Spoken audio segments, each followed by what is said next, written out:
엊그제 밤 잠자기 전에 그 다음날 있을 이제 결혼식을 맞이하는 우리 아들과 예비 며느리에게 제가 문자를 보냈어요. 똑같은 내용을 각자에게 보냈습니다. 사랑하는 자여, 내 영혼이 잘된 같이 내가 범사에 잘되고 강건하기를 내가 간구하노라. 요한 3서 2절. 좋은 꿈 꾸고 내일 보자. 굿나잇. 그다음에 눈웃음표 이렇게 해서 보냈습니다. 둘의 꿈은 아직 들어보지 못했습니다. 저는 아주 생생하고 의미심장한 꿈을 꾸었어요. 땅이 불타오르고 있었습니다. 그래서 이제 사람들이 산으로 이제 막 도망가는데 그 무리 속에 제가 있었죠. 그런데 이 불이 계속 쫓아오는 겁니다. 쫓아와서 이제 그 산에 나무도 막 태우고 이제 올라오는 거예요. 그런데 산 꼭대기는 이제 바위로 되어 있습니다. 지금 제가 이사 간 곳이 도봉산 옆인데 도봉산처럼 생겼더라고요. 어떻든 그 바위로 되어 있어요. 바위까지 올라갔어요. 그런데 그 불길이 바위까지 삼킬 기세예요. 이런 이제 상황이 됐는데 그 바위에서 이제 내려다 보니까 좀 움푹 파인 곳에 홀이 하나 있습니다. 홀이 하나 있는데 저는 이제 그 홀 속으로 쑥 들어가면 안전지대가 있다는 거 알고 있어요. 알고 있더라고요. 꿈에서 알고 있고 이제 사람들이 그 홀을 보는 각도에서 볼 수도 있고 못 볼 수도 있어요. 이렇게 보면은 없는 것처럼 보여요. 움푹 들어갔는데 홀이 잘 안 보입니다. 그렇게 큰 홀이 아니에요. 작은 홀인데 그리고 어떤 사람은 뭐 그런 홀이 있나 이렇게 보이지 않기 때문에 말하는 사람도 있어요. 홀 없다. 저는 이제 알죠. 거기에 홀이 있고 타원원처럼 생겼더라고요. 아주 생생해요. 생생하는데 그게 이제 직접 가서 들어갈 수는 없습니다. 좁아요. 그런데 바위 위에서 그 건너편에 자기 몸을 딱 던질 때 그 홀수로 쏙 들어가는 거예요. 그러니까 어떤 신축성이 있는 것 같아요. 던질 때 쏙 들어가서 그 안전지대로 가게 되는데 저는 이 사실을 알죠. 또 홀을 보고 있고 알고 있고 그러나 모르는 사람들에게 설명을 하는 거예요. 있습니다. 홀이 있습니다. 그리고 거기에 우리의 몸을 던지면 쏙 들어가서 안전지대에 이를 수 있습니다. 이제 설명을 하고 제가 이제 막 뛰어들려고 할 때 재밌겠습니다. 오해 마시기 바랍니다. 저 역시 별 의미 없는 꿈들 많이 꿉니다. 금방 잊어버려요. 그러나 어떤 경우에 굉장히 의미심장한 꿈들을 꾸곤 합니다. 이번에 꿈은 바로 해석이 되었어요. 시시각각으로 재난과 재앙이 우리를 불길처럼 타오르면서 삼키려고 하고 있습니다. 바위 사이에 있는 홀을 통해서 이르는 그 안전지대는 바로 주님의 품이죠. 주님께 우리의 모든 것을 맡기고 던질 때 구원은 우리의 현실이 된다는 사실입니다. 잘 보이지 않지만 주님의 말씀을 믿고 약속을 믿고 그의 품에 우리 자신을 던지는 것이 바로 믿음입니다. 이것이 바로 믿음으로 구원을 받는다는 그런 의미지요. 오래전 이사야 선지자는 하나님의 백성 유다가 죄를 지음으로 바벨론에 의해서 멸망당하고 많은 사람들이 바벨론의 포로로 잡혀갈 것을 예고했습니다. 역사는 말씀하신 대로 진행되었습니다. 세월이 가도 포로로 잡혀간 유다 백성들, 하나님의 백성들, 그들에게 자유와 해방의 기미가 보이지 않았습니다. 절망은 더욱더 깊어가고 이제는 희망조차 꿈꿀 수 없는 그런 지경까지 되어버렸죠.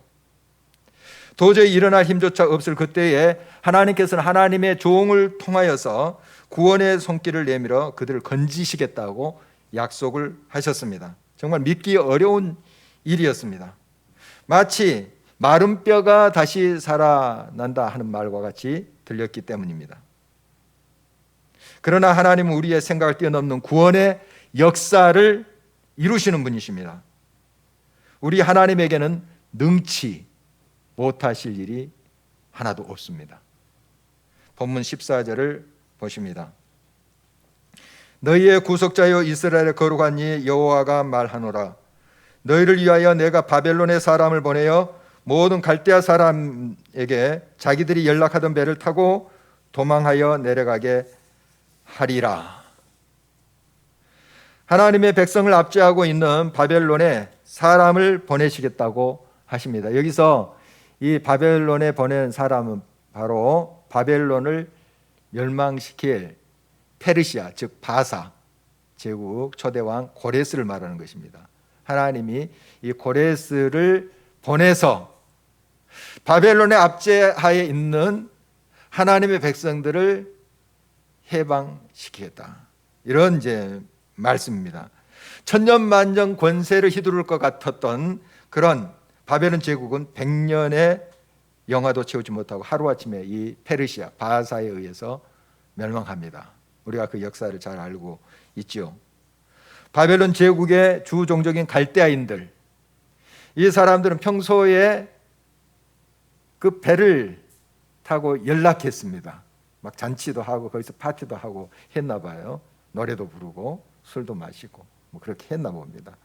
그러나 이제 바사 제국 고레스에 의해서 그들은 그 연락했던 배를 타고 도망가리라. 도망자 신세가 되어버린 거죠. 그러니까 끝까지 그들이 영원토록 그들의 권세와 영화를 누리면서 약한 백성들을 압제하고 그들을 이용해 먹을 줄 알았는데 그렇지 않다는 거예요. 바로 하나님께서 고레스라는 사람을 일으켜서 바벨론을 치게 하시고 그들이 북으로 도망을 가게 만드신다 하는 것이 하나님의 약속입니다. 우리는 그 역사를 잘 알고 있어요. 그 결과를 알고 있어요. 그러나 이 말씀이 선포될 때 하나님의 백성들은 아직까지 힘들어요. 고통스러워요. 막 바벨론이 압제하고 있기 때문에. 그래서 그게 무슨 말이냐, 말도 안 된다, 이렇게 생각하는 사람도 꽤 있었을 거예요. 정말 믿기 어려운 꿈만 같은 말씀이었습니다. 도저히 실현 불가능한 말씀처럼 들리기도 했습니다. 믿기 어려워하는 그들의 마음을 하나님이 왜 모르시겠습니까? 참 이 상황 속에서 하나님이 그들을 구출해 내신다 하는 것을 참 믿기가 어려웠죠. 그래서 이제 하나님께서는 자기 자신을 이렇게 다시 한번 계시하십니다. 15절 말씀입니다. 나는 여호와 너희의 거룩한 이요 이스라엘의 창조자요 너희의 왕이니라. 자기 자신을 바로 거룩한 자요 또 창조자라고 이렇게 소개를 합니다. 또 왕이다, 진정 왕이다, 너희를 통치하고 너희를 인도할 그런 왕이다, 이렇게 소개하는데 오늘은 이 창조자라고 하나님께서 자신을 소개한 것에 주목하고자 합니다. 창조는 무에서 유를 만들어내는 것입니다. 새 역사 창조, 창조 경영, 이곳저곳에서 이제 창조란 말을 많이 쓰는데 사실 이 창조란 말은 하나님께만 해당되는 말씀이에요. 무에서 유를 만들어내는 것이 창조지 않습니까? 그래서 우리가 여러 과학의 발달로 아주 기묘한 것을 만들어내죠.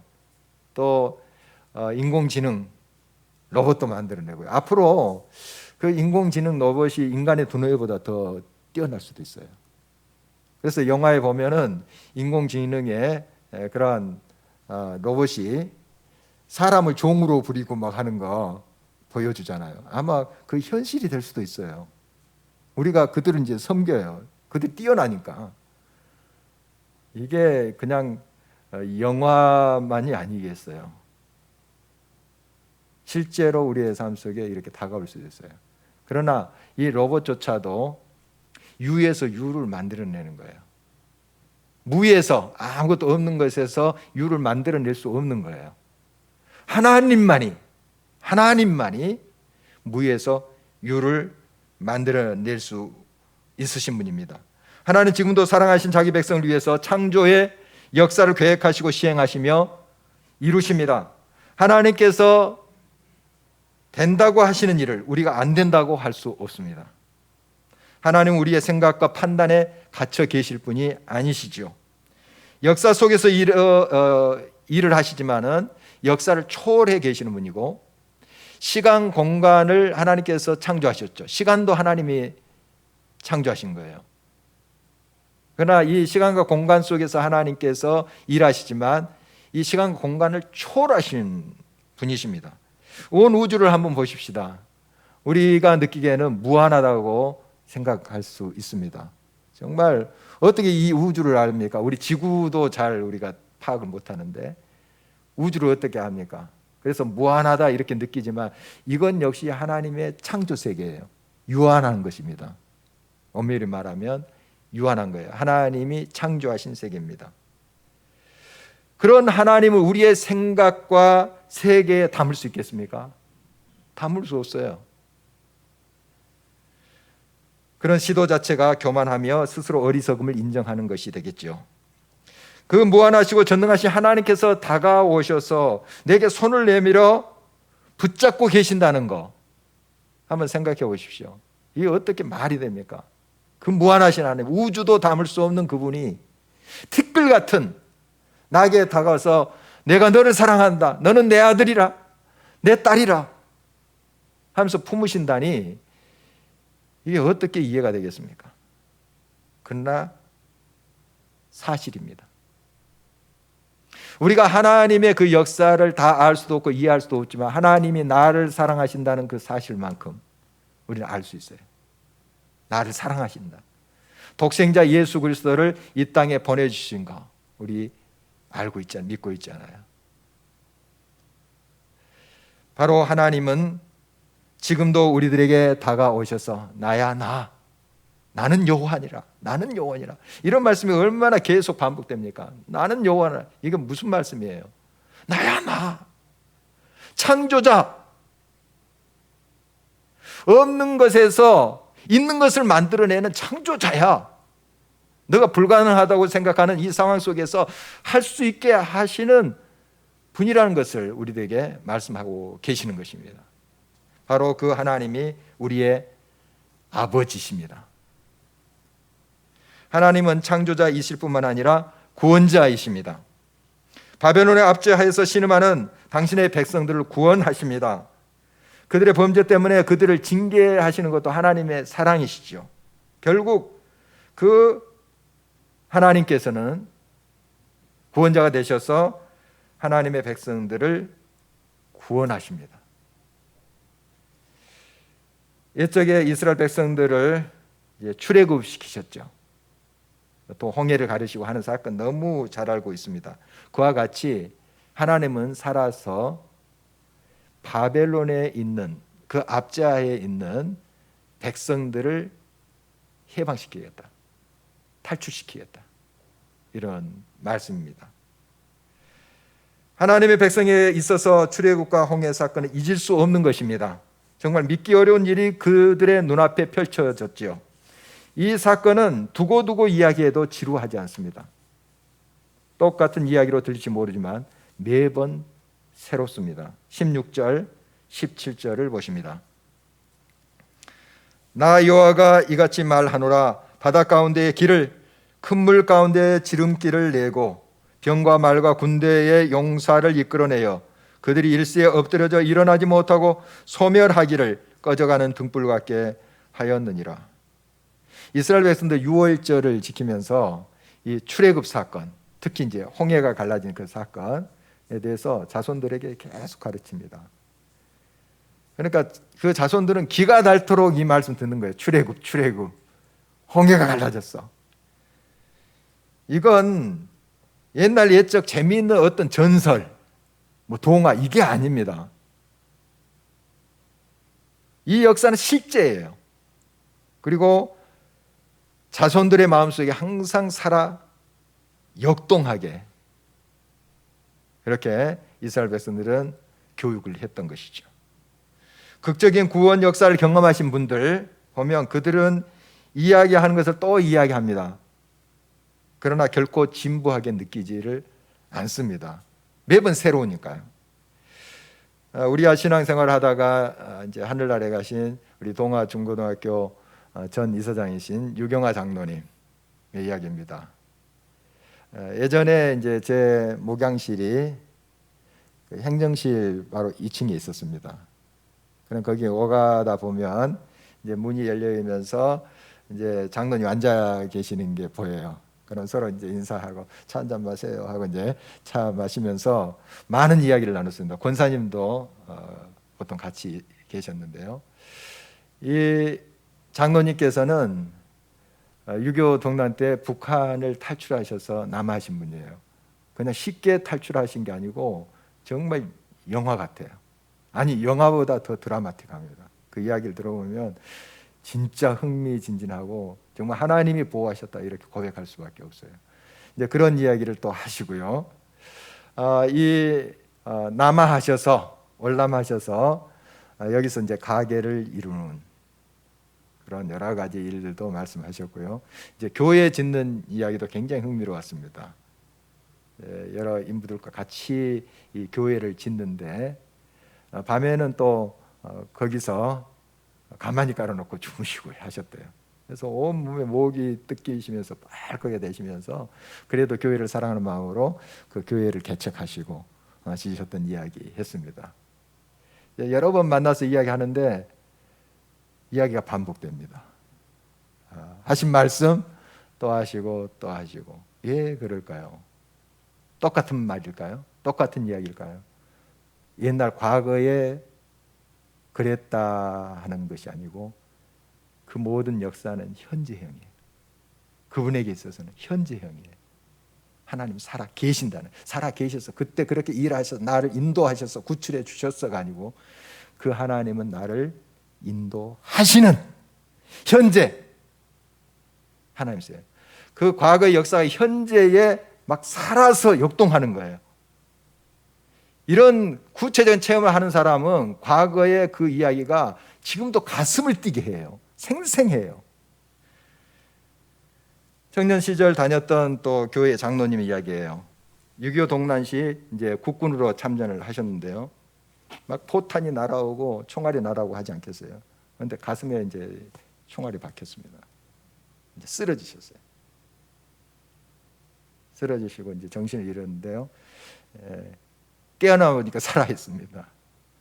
깨어나오니까 기절한 거예요. 콱 맞았는데 기절한, 외상이 하나도 없어요. 무슨 일일까요? 이 가슴 앞에 있는 그 주머니에, 그 군복 주머니에 성경책을, 조그만 성경책이죠, 그걸 집어넣고 틈나는 대로 읽고 묵상하고 했대요. 그 다음에 또 이제 전쟁하고. 거기에 총알이 박힌 거예요. 물론 이거 일반화시킬 수 없어요. 그냥 성경책 여기에 꽂고 다니면 총알이 거기에만 박히는 게 아니에요. 또 막 피해가고 그런 건 아니에요. 그러나 그 장로님에 있어서는 이것은 우연이 아닙니다.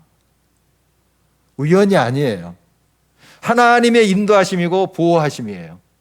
이게 과거의 전쟁 때 내가 그런 경험이 있었다, 이게 아니고 막 생생하게 살아있는 겁니다. 그건 하나님 지금도 살아계셔, 지금도 나의 하나님이야, 이 고백이에요.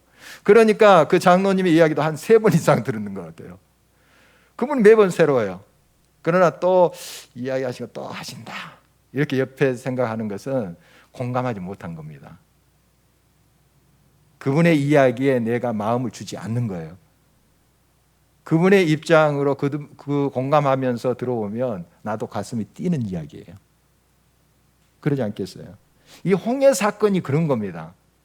과거에 모세가 기도하니까 홍해가 갈라져서 이스라엘 백성들이 건넜다, 그랬다더라, 이게 아니라고요.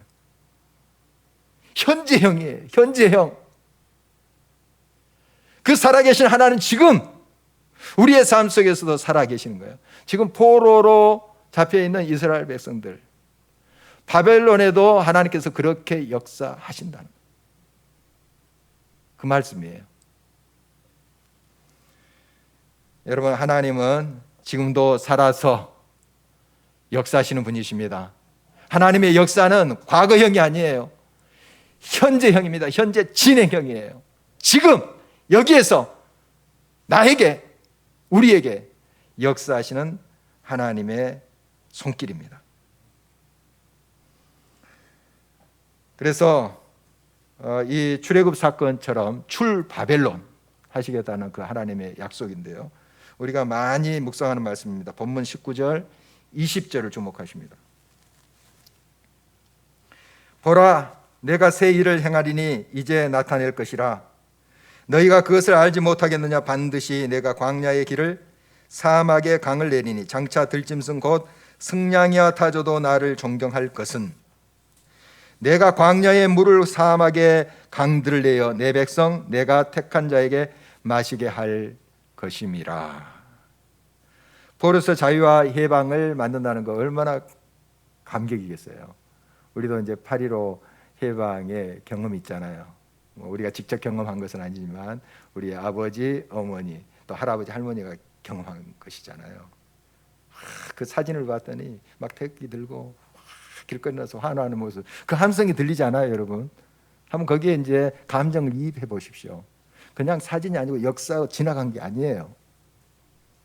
함성이 들려요. 그 감격이 살아 있어요. 여러분, 그렇지 않아요? 얼마나 감격스럽겠습니까? 바벨론 포로에서 해방되는 거. 그런데 또 한 가지 문제가 있어요. 바벨론 저기 얼마나 광활한지 모릅니다. 땅 끝에서 너희를 모을 것이며 이런 표현이 있잖아요. 굉장히 멀리 흩어져 있어요. 이런 사람들이 고국 유다 땅으로 돌아오는 길이 만만치 않아요. 요즘처럼 길이 이렇게 잘 나와 있는 것도 아니고요, 운송 수단이 그렇게 발달된 것도 아니에요. 걸어오는 겁니다. 수천 수만 리를 걸어오는 거예요. 어린아이, 노약자들 어려워요. 힘들어요. 많이 또 오면서 고난을 당했을 거예요. 그리고 그 길에 사막과 광야가 많아요. 그 지역이 그런 거예요. 거기를 거쳐온다는 거, 이게 쉬운 일이 아니에요. 해방돼서 정말 감격하면서 막 할렐루야 했는데 거기까지 오는 것도 이게 어려운 거예요, 사실.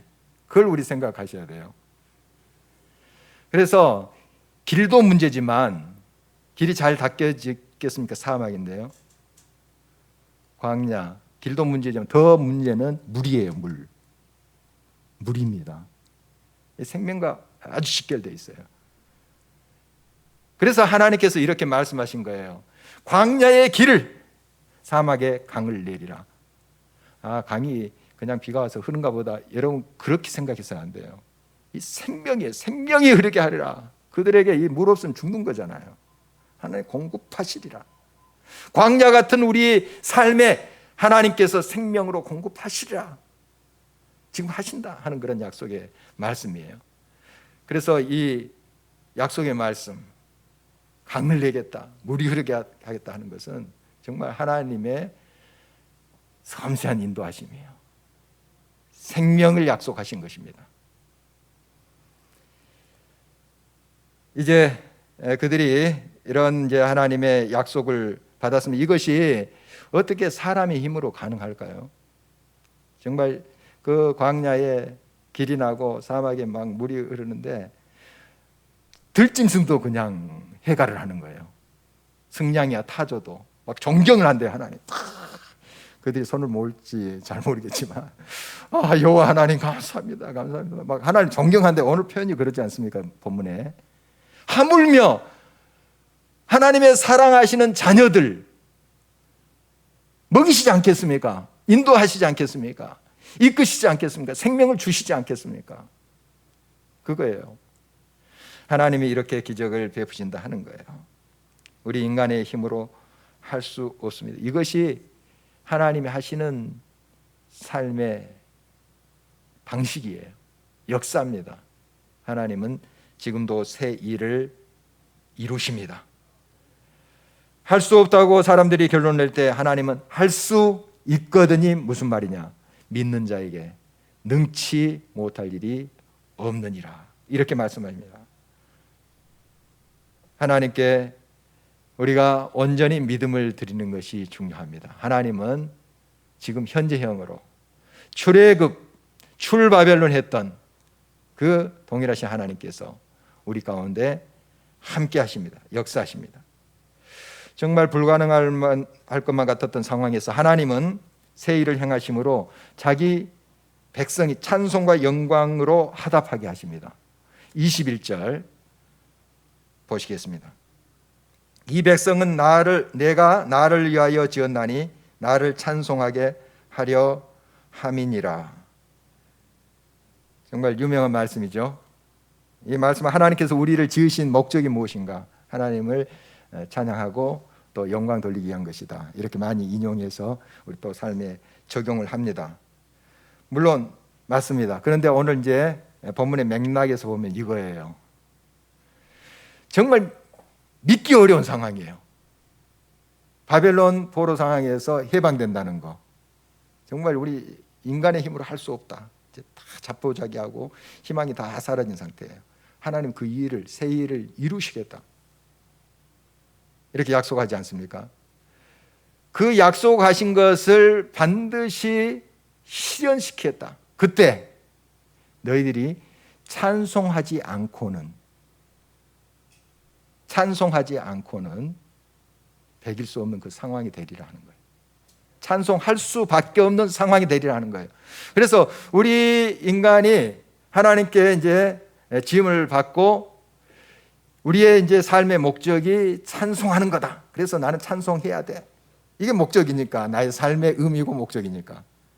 이런 방향이 아니라 하나님께서 우리의 삶의 구비구비마다 역사하시고 출바벨론 시키고 출애굽 시킨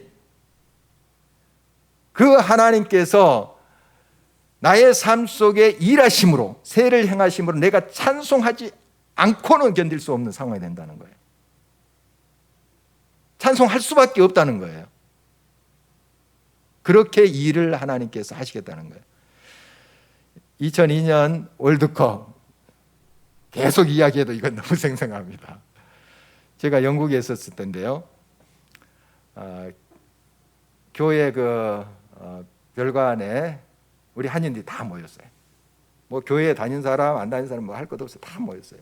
그래가지고 큰 스크린에 그것을 이제 생중계를 보는 거예요. 우리가 4강까지 가지 않았습니까?